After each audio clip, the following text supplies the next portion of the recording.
Welcome back to Redneck's Dirty Hands. I'm Pete. Today the sleds are parked. We're getting back to the regular world of wonderful work. We got a Chevy Silverado that you can see in the background there. We got an engine on the floor there. This thing's got a head gasket popped in it, one or two anyway for sure. And I guess it's cheaper to just swap out the motor for the fella. You know, he found a good deal on that used motor. So apparently we got to pitter patter get at her and put that in. But you know, I switched my toque out. I put a brand new one on for the snow thing, but now that we're getting back to work, we gotta ditch the old hat and bring the dirty. Here, Jim, hold that. We gotta put the dirty one on. That's why you can't see it, because I'm up underneath the vehicles and all that, getting grease and everything. You know, get the grease on the hat, not the hair, eh? So, Jim, we gotta put that in that. What do you think? I like snowmobiles better.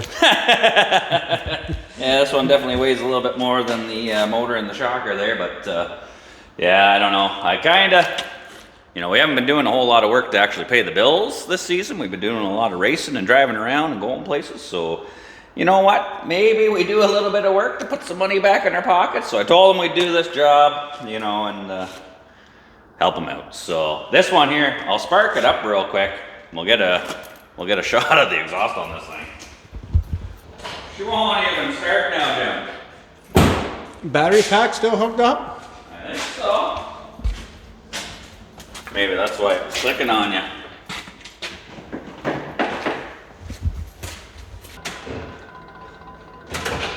Get her in the doornail, Jim. Caesar salad? It's not even clicking, so it's gonna need a freaking starter too, or the connection's loose or something. It's just supposed to be in for a motor swap, not mystery issues. So I think the starter is shot on it, Jim, so we're just gonna have to give her the old rap-a-tap-tap with the hammer. I'll slide under, you hop in and hit the key when I say give her.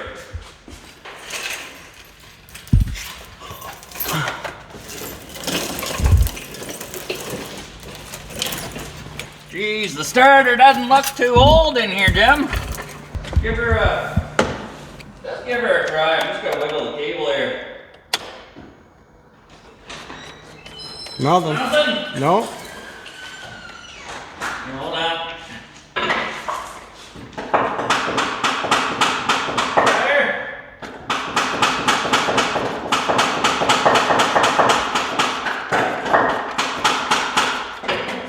Nothing. Never mind. Yeah, damn it. Clancy, what's going on today? Not too much. How are you guys doing? Oh, good. Busy? Yeah. Like, it never fails, you know. You get ready to do a job and then a different issue that's not even related to what it's here for pops up. So, I don't know. I tried smacking the starter. Still a no-go. I can try and have a look down through here and see. The starter looks brand new. Oh, I don't know. Can you see in there, Jim? The freaking exciter wire on the starter's not even plugged in. I'm willing to bet you somebody put that starter on and then it just freaking, they went and pushed it in. It's a little bit of a hard spot to get at, so here, hold the light, Jim. I wonder if I can reach in there and plug it back in. Let's see, is she plugged in? Well, I got it pushed in a little bit further. Let's see. Take two. Hop in there and fire up. Please. Look at that. Like, what are the odds? But look at that smoke just pumping out of there. That right there is a telltale sign that your head gasket left the chat, Jim. Nice one. So yeah, when he first brought it in, he's like, I don't know, I've tried everything, it keeps, you know, overheating and bubbling over. He thought it was the thermostat. I told him, I was like, you know what, definitely sounds like a head gasket issue to me. And he's like, well, I don't know. Oh, believe me, I know. It's definitely a head gasket, so, or, you know, it's a Silverado smoke machine, so we'll have to definitely put that in. Now that we got it fired up, Jim, maybe pull her ahead into the hoist there. So we'll wheel her ahead onto the 2-post and then probably peel the hood off.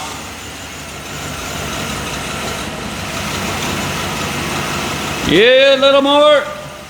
Turn her right a bit. A little more. Bring her up. A little more. That'll be all right. All right, shut her down, Jimothy.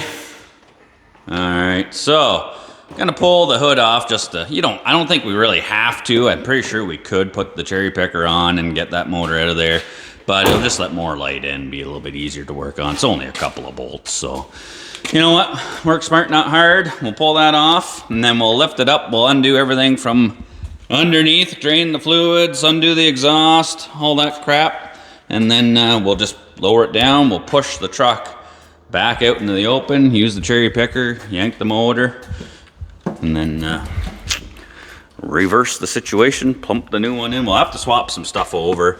The other ones, obviously there's no alternator or anything like that on it. It had a busted manifold bolt on that donor one, so I've already pulled it out. We'll have to swap water pumps or gaskets, all that jazz. But yeah, let's swap an engine in a heavy Chevy. Pitter patter, let's get at her. Oh yeah. So yeah, first thing to be first, we'll undo that ground strap that goes from the body to the hood, and then it's just 4 bolts for those hood hinges. We'll peel it off, set it off to the side.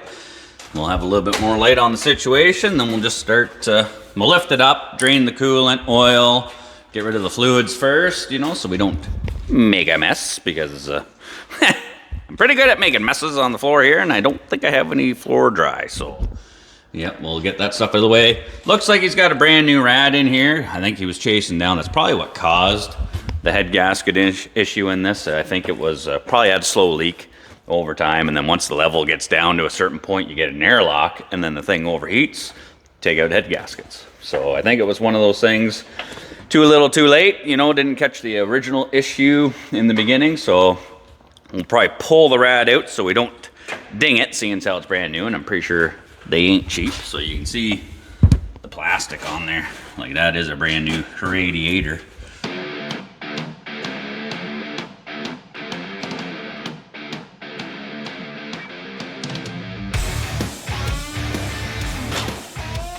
Oh, now look at all the light shining down on here. Okay, so before we get too far, disconnect the battery, and then we'll lift it up, drain the oil, coolant, we can pull the starter off, undo all the bolts and everything all down there, and rock and roll. We'll bump the hoist up. Kick these suckers down. Under, we'll get her set up. Ready to go. Up she goes. Well, she's pretty dark up under here. We'll have to get a couple of lights and all that, but I say we'll pull this front inspection cover off. We'll get draining the rad and all that, and then we'll come back around here. We'll drain the engine oil, pull the filter, drain that down, put the filter back on just so we're not making a mess, and then we'll start going at undoing the starter. We gotta undo the exhaust. All the little knick-knack stuff we'll have to get in here. Undo the torque converter bolts, and then we'll have to undo all the bell housing bolts, get at the motor mount bolts, all that fun stuff, and then hopefully it shouldn't be too bad to swap these out. The Chevys, they're actually pretty good for doing engine swaps on. So we got the studio light set up under here just to shine a little bit of light on the situation, and it's not too bad. Actually, having it on the hoist here like this is gonna be pretty good. We can get up in here and undo, the power steering pump. We'll probably take the AC compressor and all that stuff off.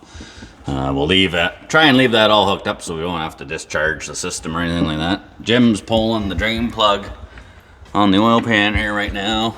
Be interested to see if there's any water comes out of there. Does she look chocolate milky at all?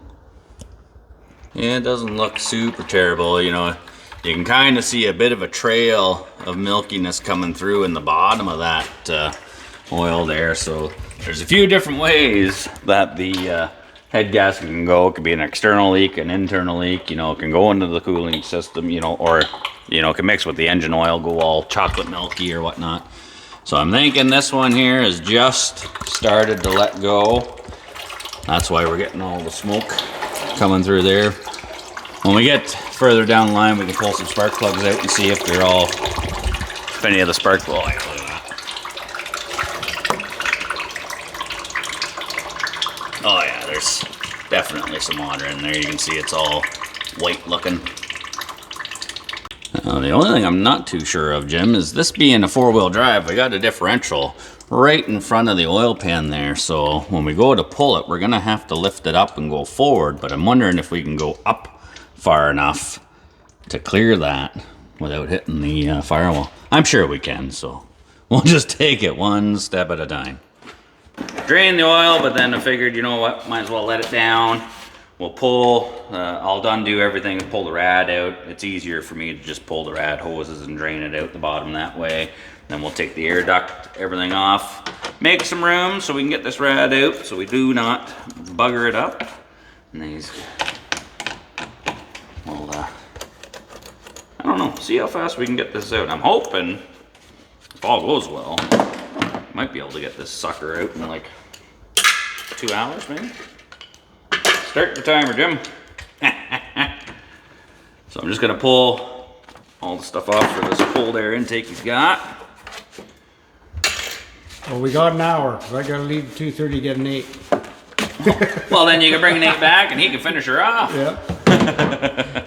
So, well, we'll just try and do it as quick as we can, Jim. I've been known to be pretty quick when I want to be, eh? That's what we've heard. Okay, Jim, well, maybe we got to change plans here. We pulled the fan shroud and everything off. We do have quite a bit of room in front of the engine to the rad, so maybe we'll just put like a little piece of wood or something in here so we don't get into that to bugger up the fins or the tubes or anything. But, yeah. Just undid the rad hoses. We had to drain it anyway and get the hoses out of there. We got all the heater hoses off. Just looking at the AC compressor and bracket there, I'm thinking we should be able to just unbolt it and leave it laying down here in, just set it on the frame. We'll pull the belts off anyway and then start tackling wiring harness and motor mounts and stuff like that. So maybe, yeah, maybe I'll pull the belts off. I'll undo whatever AC compressor bolts I can over here. And we'll shoot it back up in the air and we'll start undoing everything underneath. And then, I don't know, maybe have a beer. Ha! When we're done! So we gotta pull the serpentine belt off anyway because we're gonna have to pull the alternator off and the power steering and all that. I've got one of the serpentine belt tools, goes right on the stud there. And then you just compress her down and pull the belt off.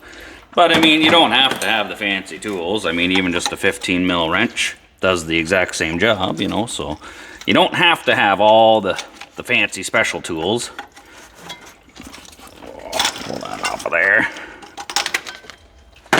It is kind of handy though to do a diagram, like draw the way the belt is routed if you've never had the belt off, because some of the setups on these engines, you know, these ones are fairly straightforward, but you still can get lost.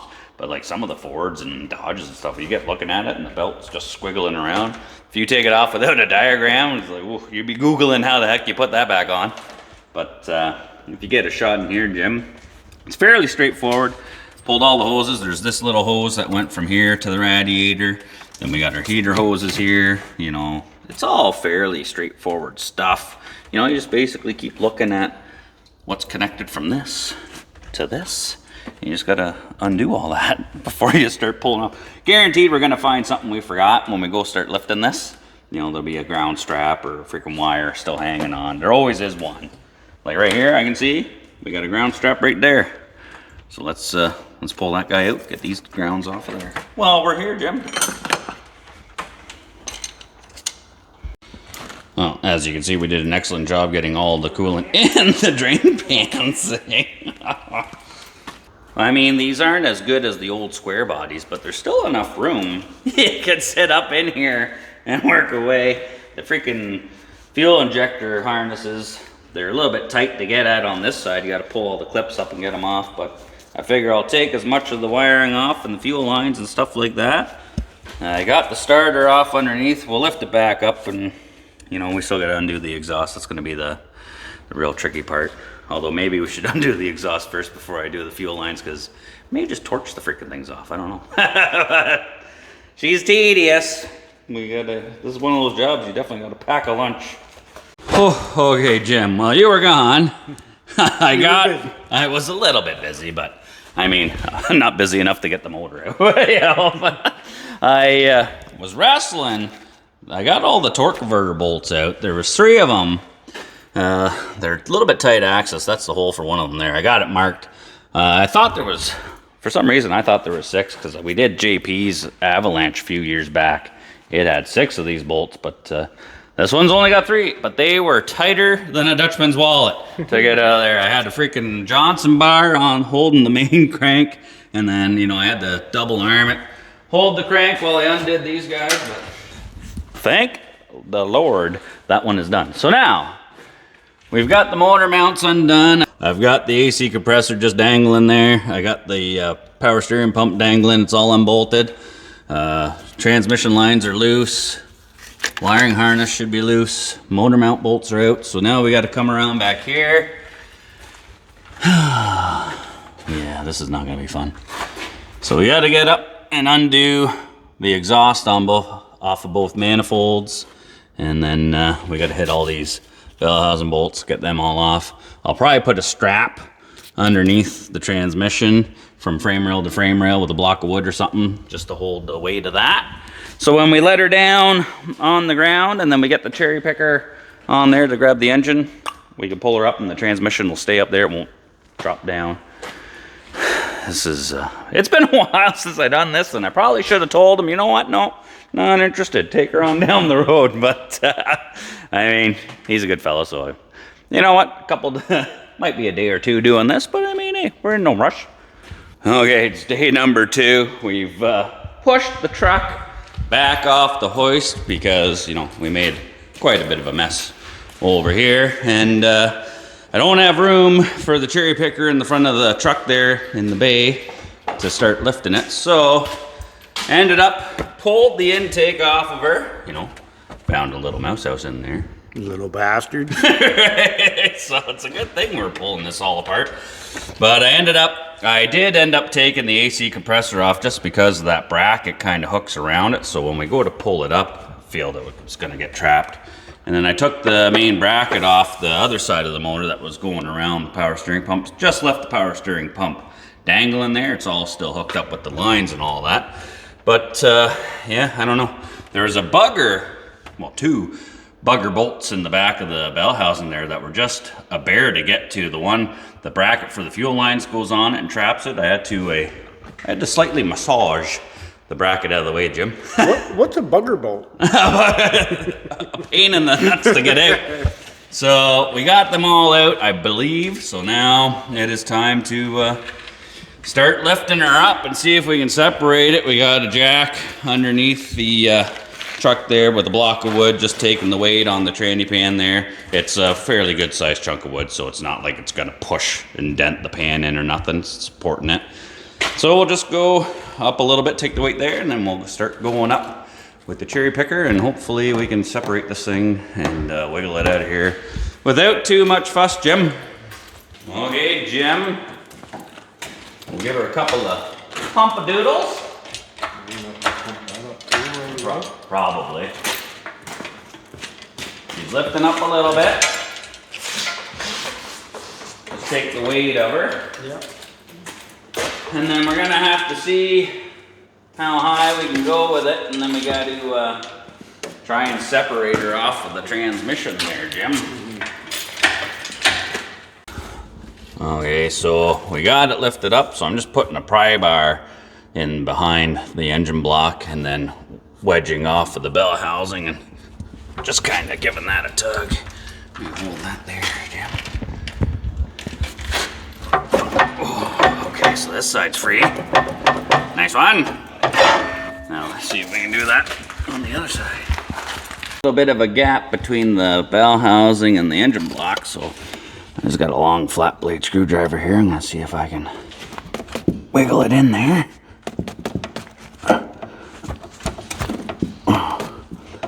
Might need a freaking hammer.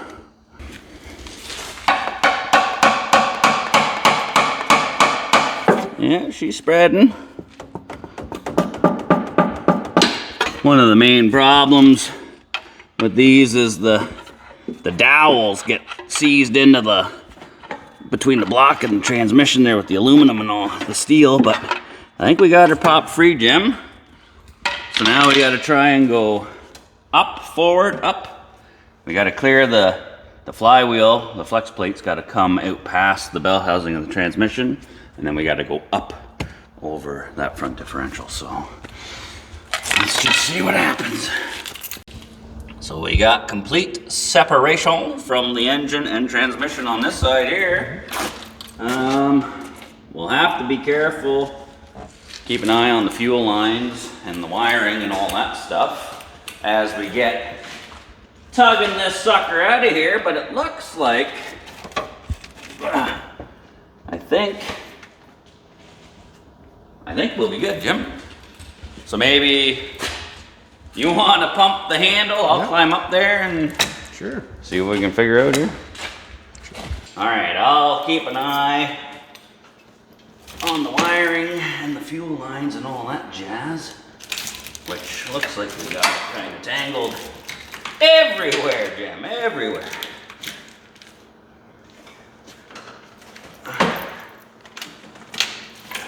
All right, give her a couple of pump-a-doodles. Keep her coming, Jim. What's that? Oh, we got something attached here. There's always something. Okay. Oh, forgot a ground wire.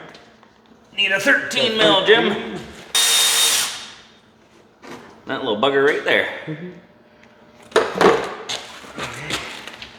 So now, that wire's off. Give her a couple more pump-a-doodles.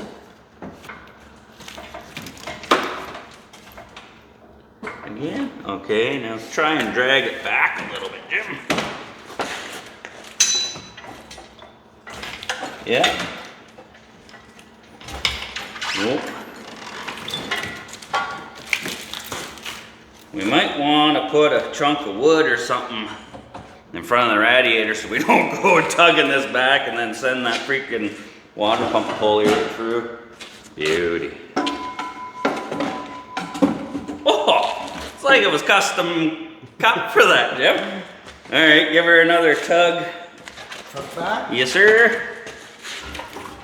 Okay. Hold it. I think we're looking pretty good, Jim. Pump her up a bit.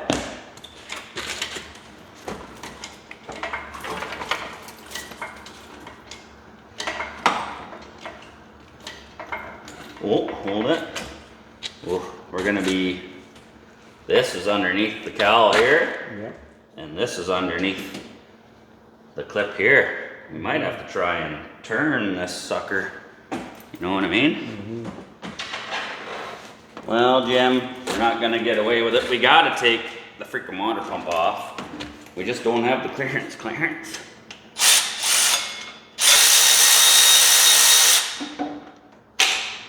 So just 6 bolts, 10 mil bolts that hold the water pump on. Are we hitting the fan? Somewhat. Dirty dog. All right. So now that the water pump is out of the way, we should have tons of room, Jim. Hopefully. Hopefully. We'll leave that block of wood in there so the crank pulley don't hit the rad, but yeah, give her a bit of a tug back. Okay, now you can go up.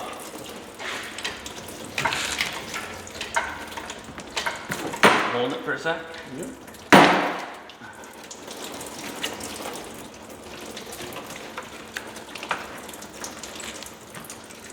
Okay. Up.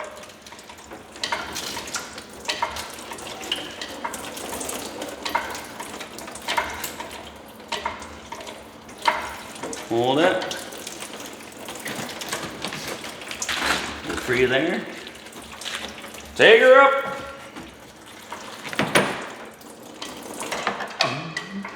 Hold it. Oh, this is a tight fit, man.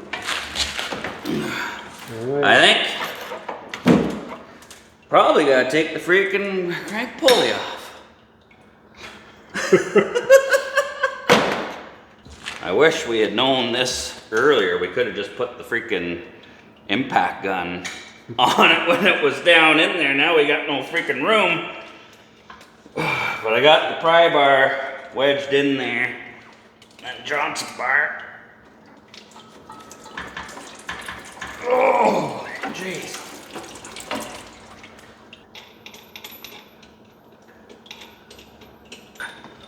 Oh, man. Now, does that just slide off, or do we need a puller on there? I don't hope it's gonna slide off.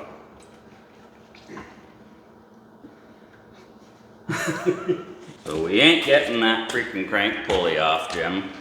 No, sir. We don't have the room, and apparently I don't have a puller to get her off, so we've lengthened the chain. We're gonna see if we can spin the motor sideways and get her out. So, I mean, hey, we're professional danglers. Let's see if we can dangle this thing out sideways, or at least turn it sideways, get it up, and then see if we can spin the crank back out around or something. I don't know, Jim. Take her up a little bit. Just gotta make sure we don't freaking smash the freaking radiator.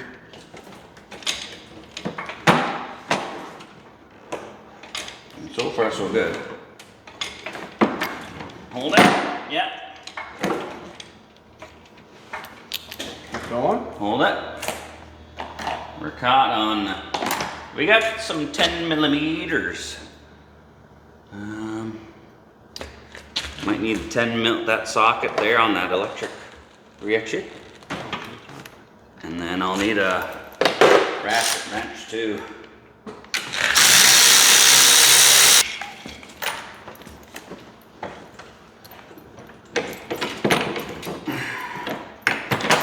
That was getting trapped in there. And then I think I gotta pull this coil pack off, Jim.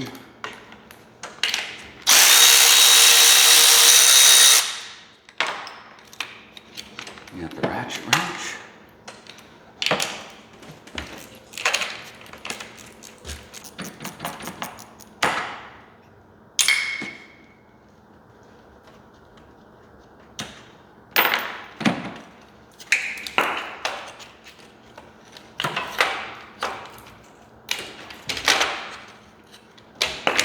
Okay. Now, let's try it again.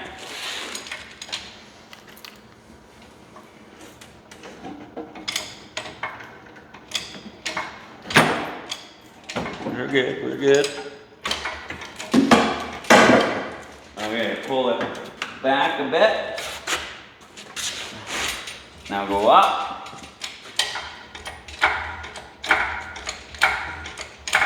We're almost there. All right, pull her back. Make sure these legs don't fall out.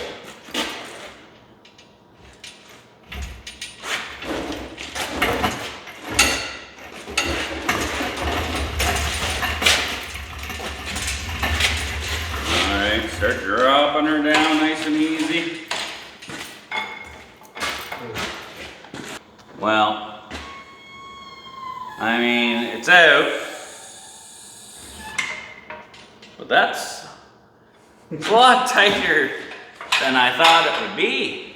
Yes, Like, I'm not gonna lie, I thought there would have been more room to get that out, but I mean, hindsight's 20/20. We should have took the crank pulley off, and probably should have took the exhaust manifolds off, because those exhaust manifolds were battling us.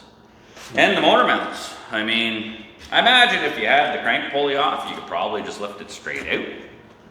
But I guess maybe we'll see if we can get the other pulley off the donor motor, so it goes in better, I guess. I already got one exhaust manifold off and the water pump off of that one, so we'll put it in with them off, and then I'll just put the manifold on when we get it all in there. Is it beer time? Not quite yet.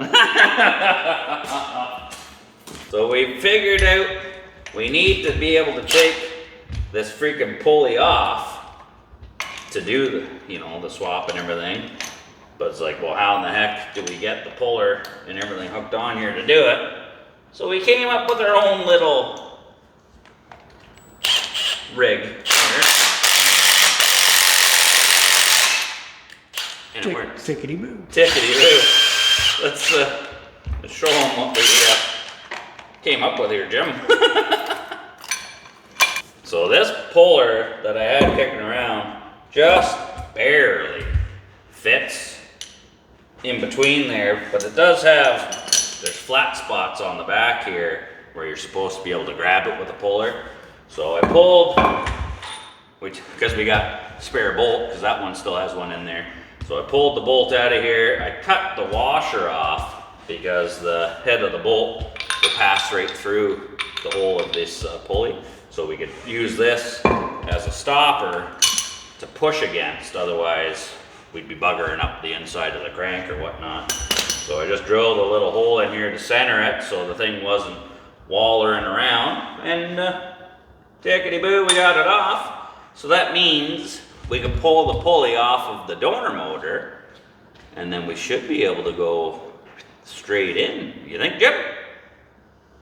Fingers crossed. Right, I don't know. But I think we got to pull it off no matter what and try it, right?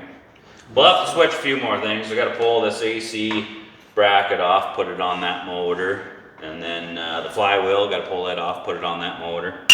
I'm going to leave the exhaust manifold off, so that way if we got to turn it around and finagle it in there, we won't have to deal with it snagging up on the front. Although, if we can go straight in, I could put it on now. Maybe we should YouTube a video of how to change a freaking motor in a Silverado. And then we'll be like, oh yeah, no, we don't have to worry about it. Or, I don't know, Jim. Why is sled season over? Rather be working on the shocker or your mama than doing this, but we got to do this stuff to pay the bills so we can put turbos on your mama and the shocker. Well, after a little bit of a lunch break, we did not have any beers. Not one, not two. But we're back at it. We got the flywheel swapped onto there. We decided to put the manifold back on. We took the crank pulley off. We figure with that off of there, we should have enough room to just drop it straight down and back, as opposed to having to turn the motor sideways and battle with the motor mount, and the manifold was still wedging up on that front. And I don't want to get into this brand new radiator core, so I think, we were basically a tight wedge from the front of the crank pulley to the back of the bell housing in the opening from the cowl to the grill support, or the rad support. So, I mean, it was only off by like an inch on the back here, so that pulley is, yeah, it's that wide, Jim. So, pitter patter, get at her. We got everything swapped in. We're gonna dangle her back up and in, and then you gotta go pick up Nader. I hope it holds. Well, I mean, I got it out. Hey, I had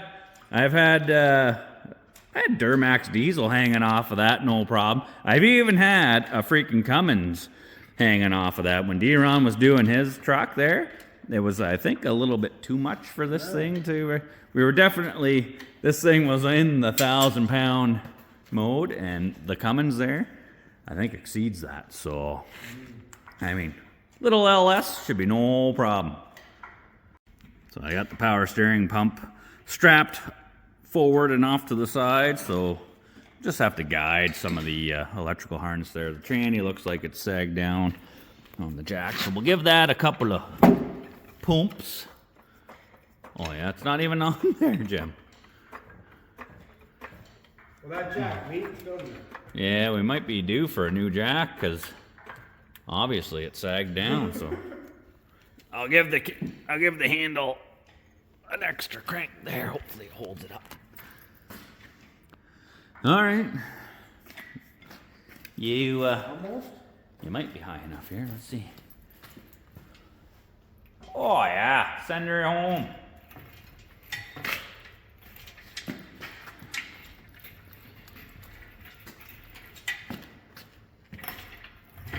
Oh yeah, buddy.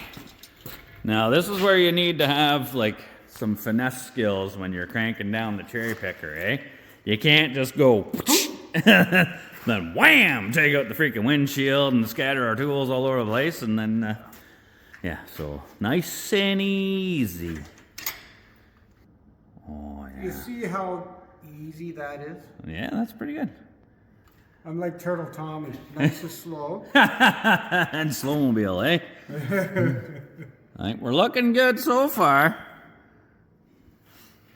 Oh yeah, I think taking that crank pulley off was the magic ticket right there. We still got about 2.5 inches.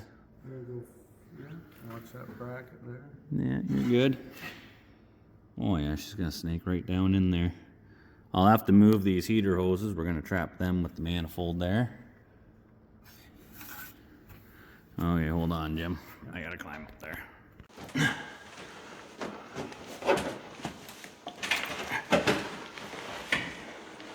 Look at me, Mom. I'm a real engine.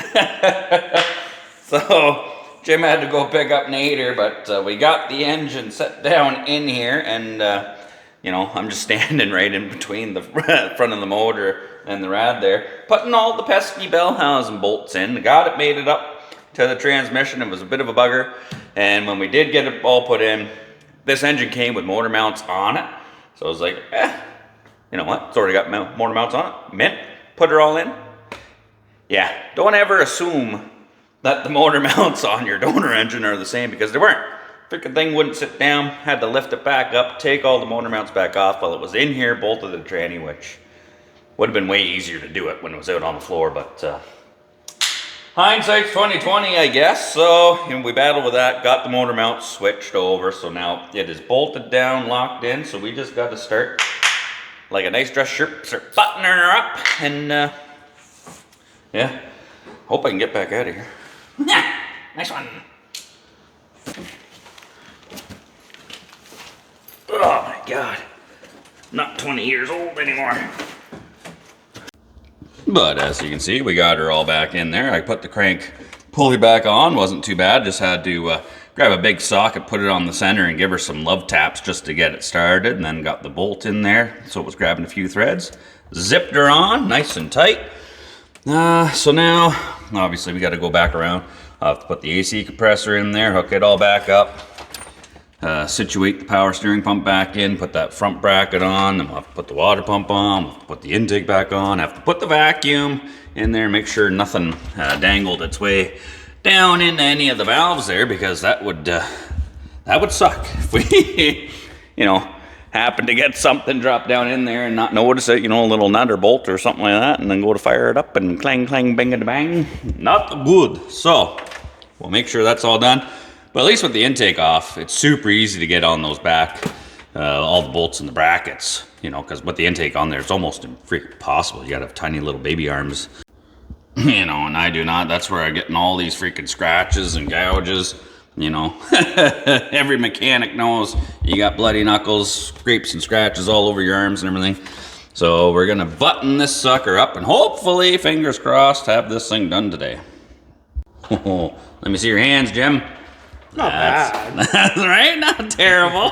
Next dirty hands getting her done. We got the intake manifold on there. We buggered up again, same as always. You know, don't assume anything. We put it all in, use the manifold that came with this motor. Well, throttle body was different. It wouldn't plug in. And the gentleman had this zip tied on there. I totally forgot, so she won't actually clip on. So we got to remember, put a zip tie back on there. Got the belt back on, intake's on. We just got to, you know, that transmission line down there was a little rusty crusty, and apparently they must have stepped on it, Jim. You must have. Yeah, so it is, it's all wet and looking kind of tranny fluid-like, so I'm gonna have to patch that up now, I guess, before we put the fans back on. We still got a bunch of stuff on the floor here, you know. I've got to put the wheel well covers back in, but I'll leave them off until we get it up and running so we can check for exhaust leaks, you know, fuel leaks, stuff like that. So pitter patter, get at her. We'll patch that tranny line. Couple of rad hoses, some oil, filter, coolant. Jesus, Jim, you know, what is this, day 6? No. Yeah. Feels like it. Yeah, this is like 2 or 3 for sure. Yeah. So yeah, engine swaps, you know, unless we're doing engine swaps and sleds or, you know, hot rods or something like that, maybe next time we say no way. Oh, we must be getting close. You're putting the lifeblood in her. We already put the oil in it. Now you got the coolant going. And that's special coolant, eh? It's fast coolant. Right? 160 miles an hour this coolant's went. That's right. Some people might be saying, hey, how'd you get the shocker going so fast? Well, get the turbo power. This truck's gonna dangle now. Oh, so I guess we'll let it sit for a minute, let that settle, bubble out a little bit, and then we'll take a break. And then she's kick tires like the fires, hopefully crank the key, and this sucker ball. I guess we should hook up the battery, see if any magic smoke comes out of anything. Like, look at the fuse panel on this thing.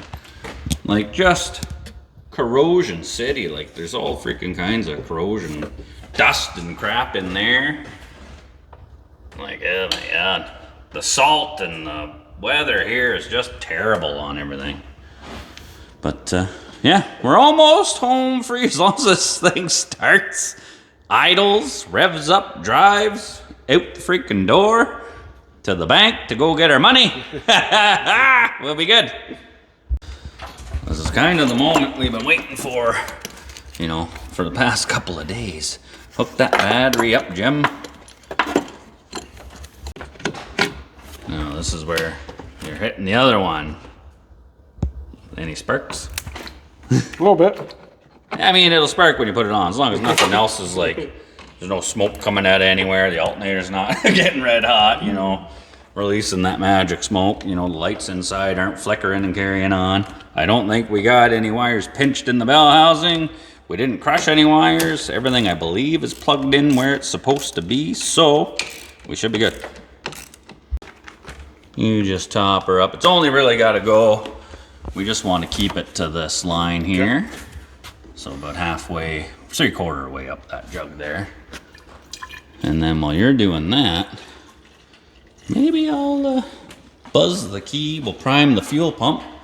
Maybe take some of this stuff off of here so she don't rattle down and go to the abyss.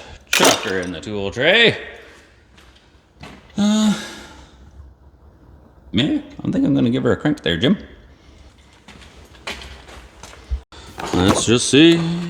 Oh, we got lights in here, Jim. Oh, wasn't the battery half dead in this thing, though? Oh, might have just been started.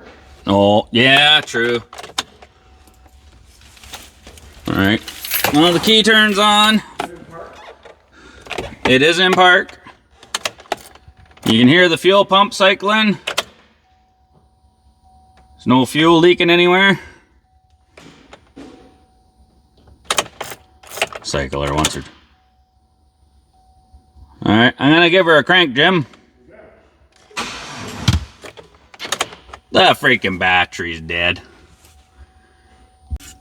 Get the booster packy. Need the booster pack to get the old Silverado up and rocking. Make sure you go red to red and black to black, Jim. Black to red? you're not colorblind, are ya? Sure. Alright. Make sure you kick the tire, eh? Because I'm about to light the fire.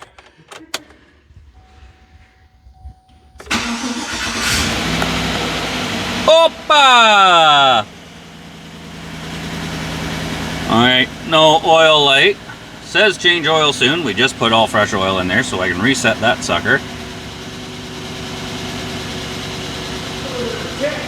Well, that does sound a little ticky, but it has been setting for a while. Who knows? There's no oil pouring out underneath it, is there? That ticking might go away once she warms up and gets some oil pressure, you know. Look at that. That's a thing of beauty right there. The tranny line's not leaking down there, Jim.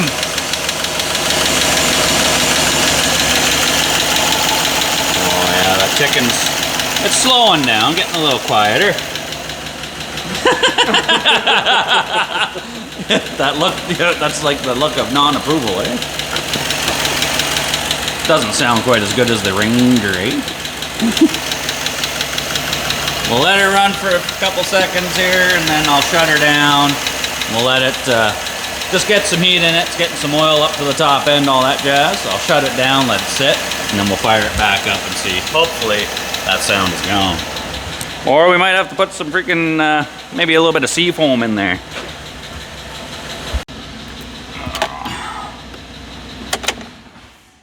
Oh.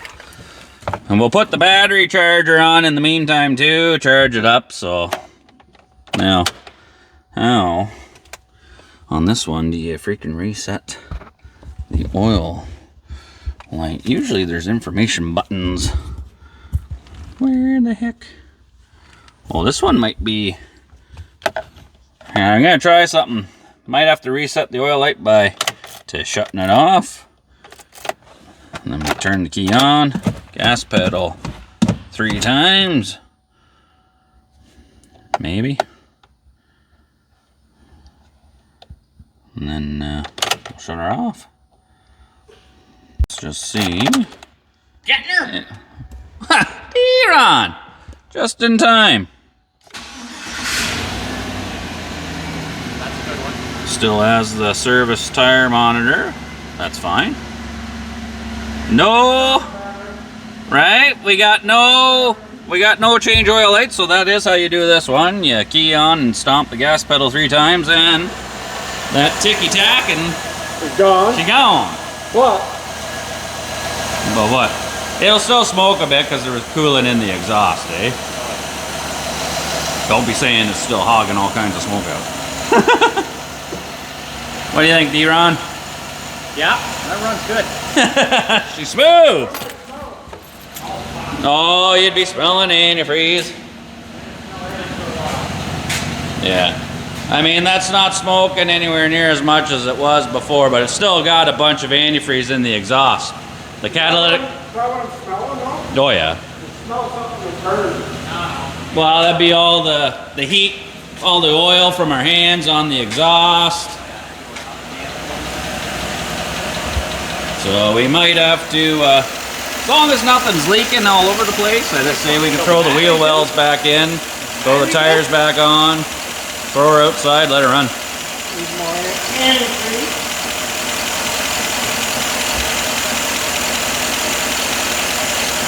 Well, that's a good thing. She's thirsty. She's taking it all. Yeah, we need more. Alright. Working on your truck out back? Oh yeah. Why weren't you up here helping us? Yeah. Oh, we did it. We did yesterday. Got it in. Right? We can't forget to zip tie that plug on the throttle body there too, otherwise it'll pop off. Oh, and broke it, didn't you? Alright, just like that, tickety-boo. She's all done, good to go. Sounding nice and smooth. I took her for a rip up and down the road to Mexico there, and you know what? It stopped. It was blowing a little bit of smoke out of there in the beginning, you know, just burning off what was already in the exhaust from the coolant, but as you can see, she's nice and clear now. No more mystery smoke. She's not overheating. It's running at 100, and this is good to go back to the fella. You know, he can get his truck back, get out ripping. Yeah, he should be good for a while now. So I was gonna try and film this a little bit more in depth kind of deal as we go, but it's been a little while since I've done a full engine swap on something. And shout out to Jim for giving me a hand on this thing, because it was not a walk in the park, you know.